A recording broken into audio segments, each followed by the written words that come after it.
What up, YouTube? It's Two Fat Guys Pull Us, and before we get to our video, we wanted to let you know about our milestone giveaway for 1,000 subscribers. We are giving away an Amazing Spider-Man issue number 4. This is the first appearance of Silk, the original Sin tie-in. I'm sure everybody is familiar with this book. This is a CBCS 9.8. Oh, yeah. Yeah, so... Big boy.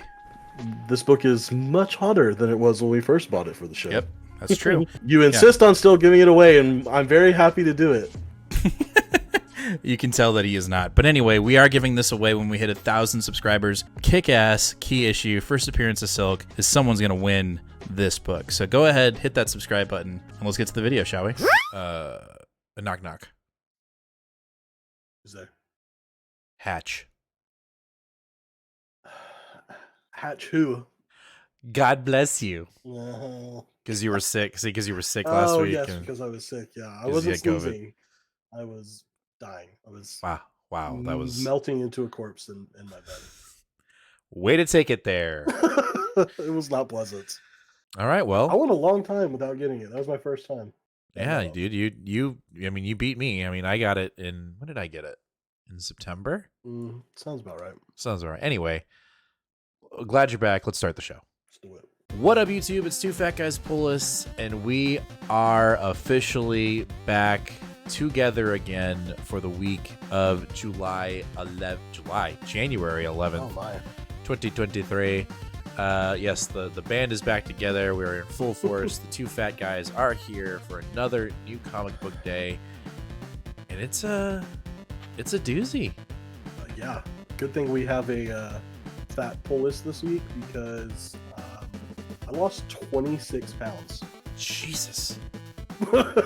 While being sick. Well, that's try to keep. enormous. I mean, I don't know if I should say try to keep that off because you got to stay fat. You can't not be fat. No, trust me, it's coming right back. Okay, cool. You can't even tell anyway. Like literally, not a single person. It was all legit. I just went to the doctor, and I was at a doctor in like September, and I was 295. I went to the doctor, it was like 260. Damn, dude, you're smaller than me right now. It's crazy. I'm trying to lose weight though. Yeah. Anyway, enough about New Year's resolutions. let's get with the show. Let's get with the program. Let's take out the show with Amazing Spider-Man issue number 17, part of the Dark Web event. Yes. And I actually really enjoyed 16. I thought it was really fun seeing Peter kind of tell Ben he's off his rocker and he's remembering things in a wrong way. And now we'll see, how Limbo is going to be for Peter. I'm looking forward to this issue. Yeah, I mean, I think that at least the main title overall has been pretty good. So we're not getting too bogged down with the tie-ins and just kind of sticking to the course. Yeah, just cores and maybe one or two tie-ins, but they're pretty relevant outside of Golden Goblin. That one is not, doesn't feel very mainstream to the story, but I'm still enjoying it. But we talked about that last week. What are we talking about here? All right, after that, we got Daredevil issue number 7 from Chip Zdarsky, and it looks like we are finally going to war with the Hand. And I've been having a lot of fun with this reboot, if you will, with Daredevil. It just seems very heavy in a good way, if that makes sense. Like I'm just very intrigued with the storyline currently. Yeah, I am too, and I think we're going to start seeing that at least a little bit of the repercussions of this war. I hope at least, and how it might affect other parts of the MCU, or at least maybe the extended Daredevil universe. Right. I don't know, like. I would like to see how this might impact like other low level, like maybe not just Spider-Man, but like a Luke Cage or Jessica Jones, or like if anyone else besides just Punisher is going to end up getting involved. Yeah, we'll have to wait and see. The one thing that I want is, or the one thing that I don't want, which we know is coming, is that Elektra or Murdock is going to die as a result of this war, and I don't want that to happen. I just don't. I don't either.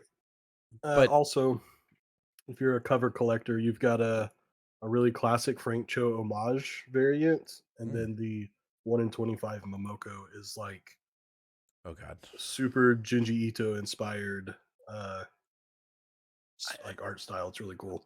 I'm really frustrated right now with Marvel. Okay. Last week, there was a Scarlet Witch, Pepe Larraz 1 in 25, Hmm.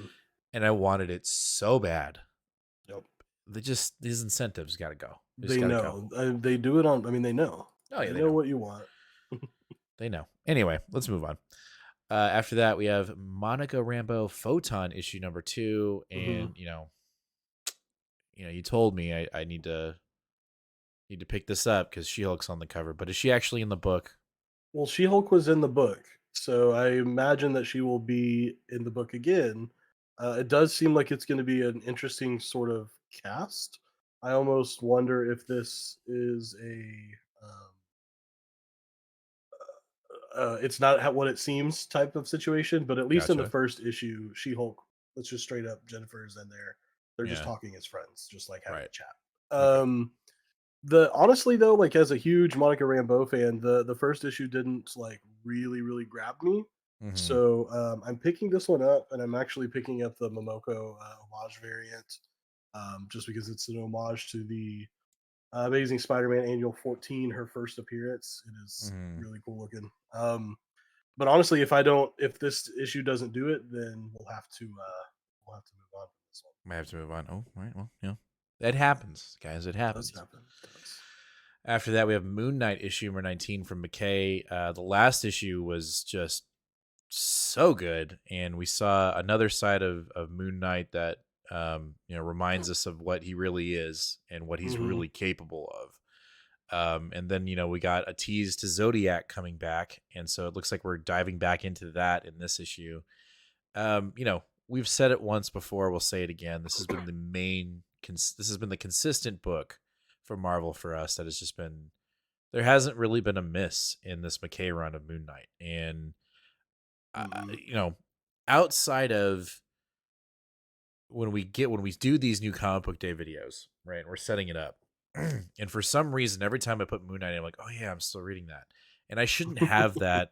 I shouldn't have that reaction. It should be like, oh fuck yeah, another Moon Knight. And when I read it, I end up having that feeling every time. So I expect nothing less with this issue. Yeah, no, I don't either. This was my 2022 Marvel ongoing pick of the year. So Mm-hmm. uh, I'm definitely every time I see it, I'm looking forward to it, which is crazy because this book only got a shot because of the TV show, Of the TV show. and it has probably surpassed any hope and expectation that they had from the run. And I would say it's probably been more successful than the TV show was. Not as a knock to the show, just No, as a show to the strength of this book. And it really took Jed McKay as a guy whose name I kind of recognize to a guy whose name I do right. Yeah, being on the book. there's been a couple of those this past year, and they're moving into this year. I mean, we talk about Steve Orlando from last week's show. Like his Scarlet Witch book number 1 was just I picked it up because of Marauders, and then I ended up loving both Marauders and Scarlet Witch last week, and that was both Steve Orlando. So McKay is doing the same thing. Yep. All right, after that we have Predator issue number 6 from Ed Brisson. The shit's going down in this book. The Predator has found the ship and his prey, and it's loaded with people. I think we're going to see heads being split and people being cut in half, and it's just going to Ooh. be crazy. I don't know if this is the last book or not. I feel like it is in this little mini arc. It is in this arc, but it's still going on, I It's still believe. going, right. So a conclusion, yet we will have a hook, and I'm looking forward to it. And I'm not talking about an actual hook that will probably be used in the book, but there will be a Right. hook at the end. So Right. it's been again, if you're interested in this Ed Brisson Predator run, but you haven't gotten the floppies, wait for the trade. I highly recommend it. It is Yeah, so good. April is when that's coming out. That's the only Yeah, reason why I knew that this part of that because I was like, wait, when's the trade coming? yeah, yeah, This issue unfortunately is, or not unfortunately, but since this issue is included, we don't get the trade till yeah. Well, it's worth the wait. I guarantee it. April. All right. After that, we have Star Wars: The High Republic issue number 4. This, issue 3 was really good. Hmm. We got a little bit of backstory from some of our characters, and I would assume we're probably going to get a little more, but also some more movement in the plot with Star Wars High Republic. I've been really digging it. It's been such a breath of fresh air that the first 2 arcs or whatever they were in the previous Star Wars High Republic, I Hmm. wanted them to be. And this Yeah, has got me even more excited than the previous storyline, for sure. 1,000 or however many years into the future, past future, whatever. I can't remember, 300 years, I think. I can't Something like that. I don't know. It's remember. time. It's time. It's fine. Yeah. So this is actually the issue that officially throws us into the fold of the big event of this era of High Republic at Phase Two. So in Phase One we had the great disaster where the ship blew up in worm space or whatever, and all the pieces Hmm. came flying out, and that was like the main central big event. Well, the Battle of Jeddah is that event for Phase Two, Okay. and so we're going to start seeing, I believe, the very beginnings of the Battle of Jeddah here in this issue. So All right. I've actually been totally slacking. We've had a children's book, young adult novel, and adult novel and Mm. audiobook all released for Phase Two, and I haven't read any of them. I'm Uh-oh. very far behind. As a matter of fact, I still need to catch up on The Blade. I didn't read The Blade from a couple weeks Oh my ago, gosh. Yeah, so that was good too. I'm very behind on my High Republic, but I will catch up so that everybody that's got questions can Gotta catch be up. informed. Get them on them fries. Food. Okay. Anyway, Okay. our last Marvel book of the night is X-Men issue number 18 from Gary Jerry, and this is the long-awaited Sync getting his essentially.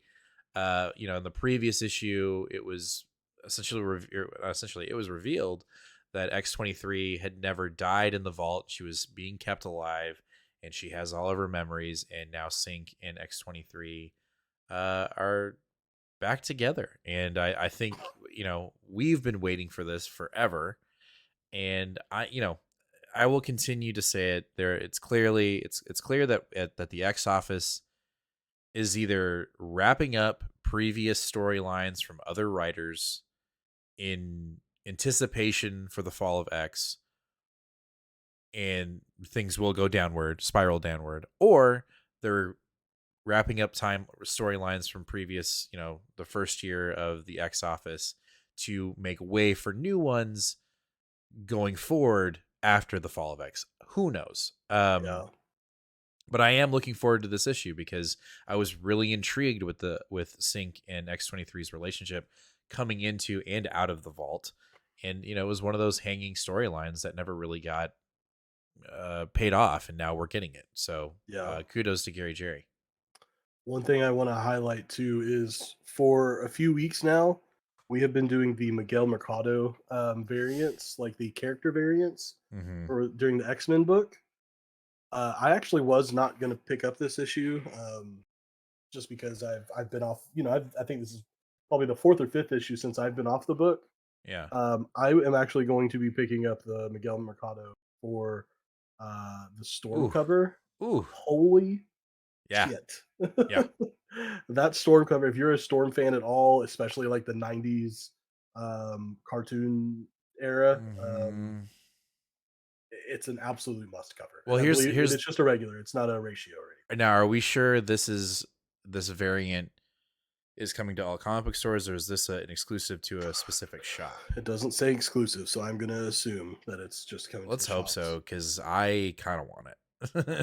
Yeah. And if not, So Ron, if you're watching this, please order this. let's get this in. Yeah.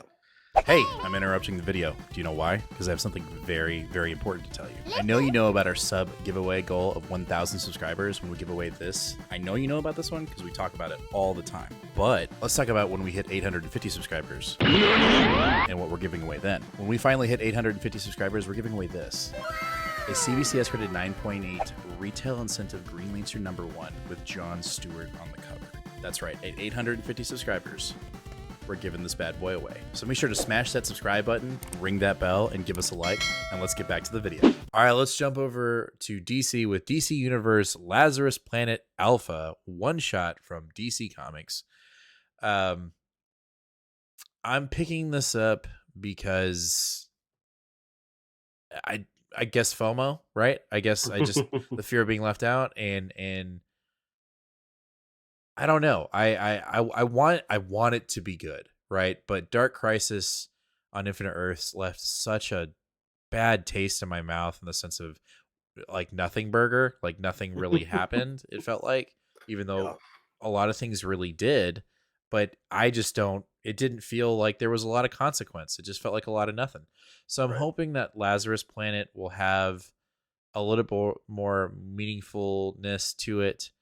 But I don't have high hopes for it. I'm just giving it a shot because we have a comic book show on YouTube, and I'm trying to be as balanced as possible. Right. There yes. There are a couple of things. Honestly, I was off of this book. I was like, nope, I'm not gonna do it. Even with the show, I was like, I just don't think I can do it. Hmm. And two things brought me on to at least this issue. Okay. And one of those is that there is a Riccardo Federici uh, B cover. Okay. So obviously, you've got to get that one. It is Ooh, yeah. fantastic. Um, B, I did not realize that Jin Luen Yang was going to be co-writing this event with Mm. Mark Wade. Now, Yang has been doing Monkey Prince, which we haven't been reading at DC, but he's also been doing the Shang-Chi stuff, which has been Mm. really good. It has been good. So, uh, I don't know. I feel like having him there to balance Wade out maybe a little bit makes me a little bit excited. I in a very ironic twist, it does seem that Monkey Prince is going to be pretty involved in this, and that does make me a little bit hesitant, even though it's obviously there because Yang is there. But Yeah, yeah. I don't know. It's enough that I think I'll probably pick this up Alpha just at least to add it to my Federici collection, Hmm.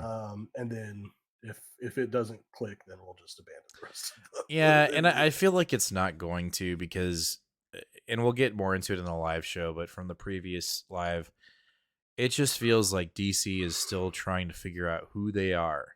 And I say that in a very broad sense because it's currently part of an organization that just doesn't know what the fuck they're doing.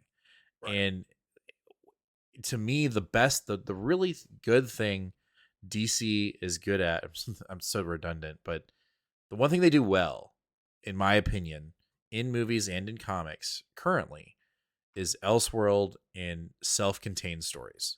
Mhm. And when they try to do these events, you know, I felt like Dark Crisis was flat. I feel like Lazarus, the buildup is like, yeah, you have to have read Batman versus Robin and World's Finest, which we are reading, but it's not very, it's not asked of the reader very well by DC to do that. And so Right. to me, it's just sloppy and it's lazy. And I don't know. Like I'm not trying to be a Debbie Downer, but I just don't have a lot of hope. Us just move on. I gotta move on. Let's get to our independence. Let's kick it off with Boom Studios Grim #7 from Stephanie Phillips. Issue 6 was a little random. It Uh, was a little bit. there were parts of it that we liked, but then there were, for a majority of it, we're kind of like, wait, what are we doing here? Yeah. But shit does seem to be hitting the fan even more. And you'd think, like, after you kill the original death, I don't know how much more shit you could really get into. But Stephanie Phillips has definitely found that the way to do that. And, you know, I'm definitely looking forward to the issue. I hope we get a little bit more clarity in the situation that we're in, because right now it felt like we had jumped storylines fairly quickly without an explanation from the previous issue. Yeah. So hopefully we can get back on track on getting the mystery back in the book. Right. Yeah. I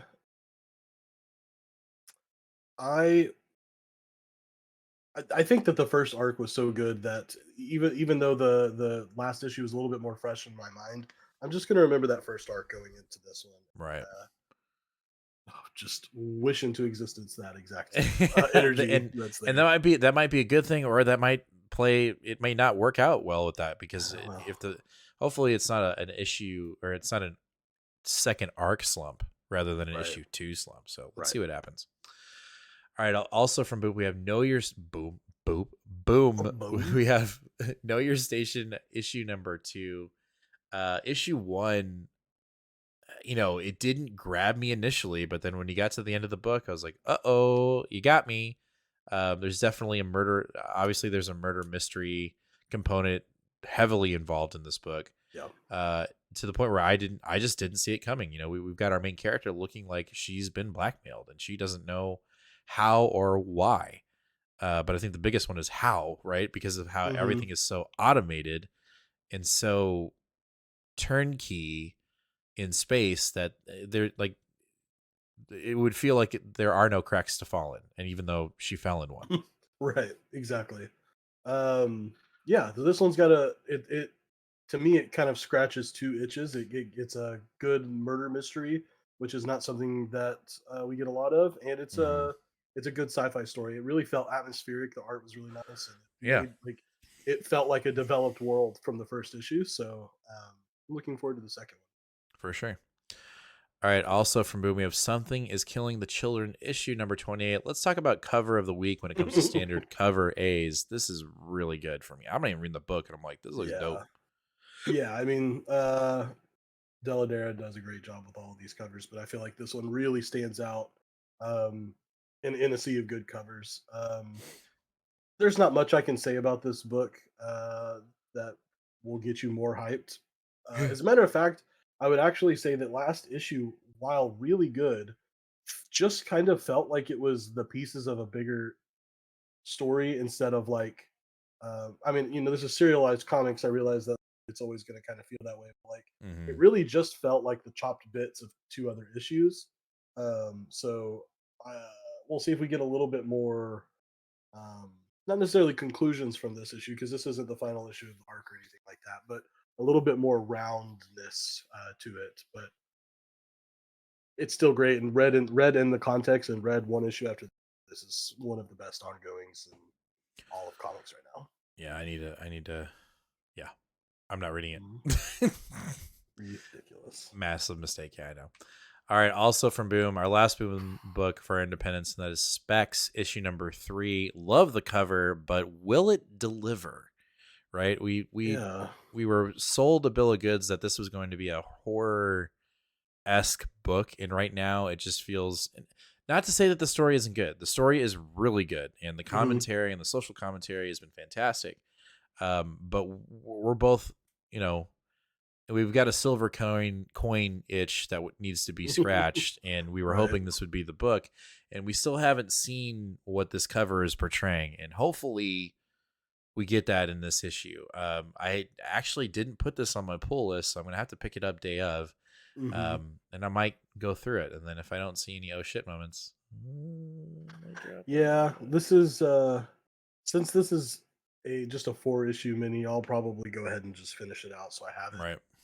Because I'm a Chris Sheehan fan and I want to have his stuff. But it has not quite lived up to the hype so far. I would say if you're on the fence on this one, let us finish it up for you. And final Yeah, review first. I would totally agree with that assessment.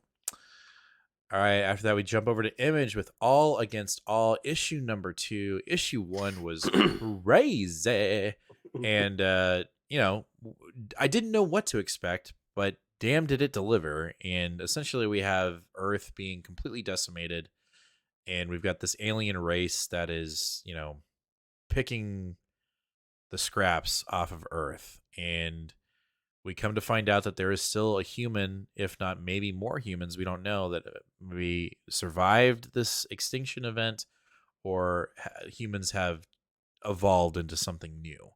And this one, human seems to be fighting back this alien race. And I don't know, I really enjoyed issue 1. And I'm looking forward to issue 2 just to see where the narrative goes, because it feels very fresh and very exciting.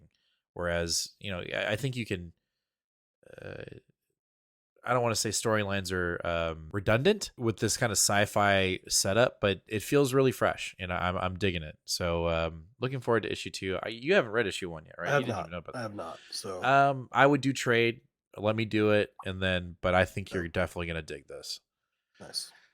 All right, after that, we got a book from Kelly Thompson, and her first Image book, and that is Black Cloak, issue number 1. So I just kind of ran across this one while I was books just to make sure we didn't miss anything, and sure Yeah. enough, we missed this one.